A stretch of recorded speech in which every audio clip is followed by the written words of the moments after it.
Epperson points out so brilliantly the level of ritual that's involved. They did not come with a gun to the head. They came with a piece of paper. And all they said is, look, we're over here, we're oligarchs. If you don't know that, that's your business. We're tied in with Georgetown University. We're tied in with the Vatican. You don't know that, that's your business. The Vatican has already raped the third world.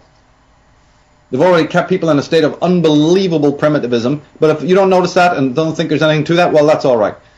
But what we've done is we've come to you, the so-called privileged and affluent, and we made sure that only the hardiest stock would get over to run the American land. We made sure that so much death, so difficult to get here, that would cull the herd, and only the strongest, toughest, most deliberate people would get over. Okay, so now 200 years has moved on, but what we've done in the meantime is come to you with a piece of paper and said, look, if you want to be a willing slave, you have rights to do that. We're going to give you lots and lots of rights. In fact, we're going to give you lots and lots of rights. Look how many rights we can give you. So they write all these down, and people just think it's fantastic. But they don't realize that within those rights that they've been given is the right to undo your own rights. The right to walk into incarceration. Like I said, be swallowed by the Leviathan. It's just standing motionless and you swim into its jaws. They worked this wonders. So whoever advised the kings, because I don't think it was George III who came up with this, he was a loony. But you can better believe that these Aaron Burrs on the other side, for all you know, it might have been a creature like Franklin, for all you know. But it certainly was somebody that he was in cahoots with. His big house was right in the center of London. He was affiliated with the Knights Templars. He was affiliated with these people whose symbols are all over America today. People that you say Alex has done fantastic work exposing the Bohemian Society. Who do you think the Bohemian Society are? A bunch of American guys just getting up there to party? No, these are people who have been ensconced by the British system. Their own sons and daughters are married to oligarchs. The Kennedy daughter is married to a lord, a duke. I can't remember his name, but she's of all the children, he had one daughter, and she is literally married to a duke over in England. The rest of the Kennedys were always kowtowing to the British crown, because Joe Kennedy brought them up to be that way. They were Anglophiles, as is Kissinger, as is Eagleburger, as is Weinberger, and as are all these neocons. That's who they are. And so in their documents they had to say, we're going to make it so that you can become willing serfs.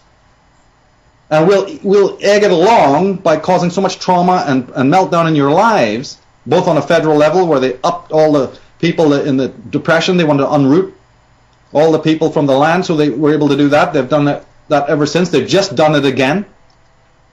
And they then say, we'll egg you on so that things are so insecure that what we'll do is when you are now logically aware that it's very difficult to create a business, we've melted down the banks, you can't get loans, the mortgages are too high, and this doesn't just go for America, by the way, this is quite common all over the world. Look what they just tried to do in Iceland. But this is all over the world. And then they say, and the white man, the clever, intelligent, schooled white man goes, yeah, honey, I think it's not right time to invest in some sort of bricks and mortar business now, let's tighten our belts. Well, at the same time, that same government is handing massive loans to foreign immigrants to go in and open those same businesses with no need to pay taxes for 5 to 10 years, which really means a blind eye all the way down the line, and also bonuses to even support you in the early stages. Then they go in, work like Billy O's, and I'm not taking anything from them. Listen, they're not to blame. If somebody hands them something, can you blame them for taking it after where they've lived? Of course not. Nor am I against a certain level of immigration once it's below the normal quota. But what's happening now is through the back door, they're bringing in those people who will pick up the reins. And therefore, you're turning your country into a third world country. You're paying for that. But you will not pay for white men to do it, because these people, these oligarchs, have always been afraid of what the educated middle class will do with their leisure time. Once you've made that money, once you're doing well and you're able to provide for your family, then what will that man do with his leisure time? He'll educate himself. He'll start doing exactly what has been seen in America in the last, 20, 30 years. People get smart. They read books. They write books. They research. They study. They get fascinated with the world. They turn up like a Jordan Maxwell start appearing out of the woodwork. Wait a minute, you're not meant to be like that. We've allowed you the playpen. We've allowed you the privileges. We've allowed you to go to school and learn what we want to tell you. Well, who the hell do you think you are stepping out? Who the hell do you think you are, Eustace Mullins?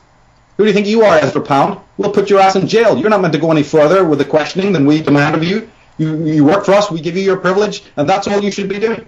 But historically, this has not happened. There's great minds who want to know greater things. So right now, that's a very big threat.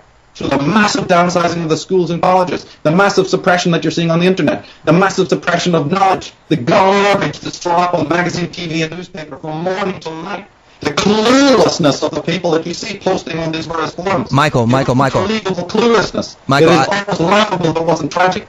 Michael, I don't mean to cut you off, but you're breaking up a little bit. I'm going to disconnect and reconnect with you real quick. Okay. And ladies and gentlemen, wow, Michael was just on a roll. God, I hated to interrupt him there. Yeah, I know. Yeah, absolutely amazing.